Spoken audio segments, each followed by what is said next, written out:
বাউল শিল্পীদের উপর হামলার ঘটনাকে উগ্র ধর্মান্ধদের ন্যাক্কারজনক কাণ্ড বলে তীব্র নিন্দা জানিয়েছে বিএনপি মহাসচিব মির্জা ফখরুল ইসলাম আলমগীর।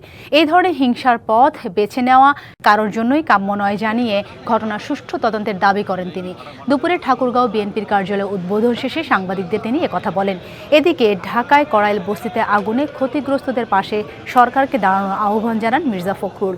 সুষ্ঠু তদন্তে প্রকৃত ঘটনা বের করে কেউ জড়িত থাকলে তাকে আইনের আওতায় নিয়ে আসার দাবিও জানান তিনি।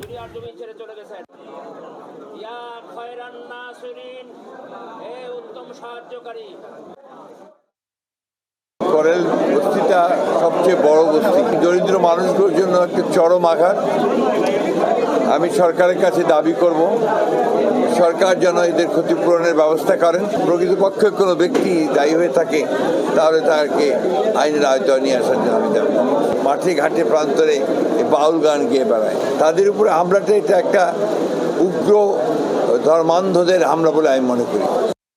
নতুন এবং ফিরে আসা গ্রাহকদের জন্য নগদে চলছে ক্যাশব্যাক সহ প্রতিদিন হাজারো উপহার জেতার সুযোগ। হবে আশা আর ফেরা, সারপ্রাইজ সেরা।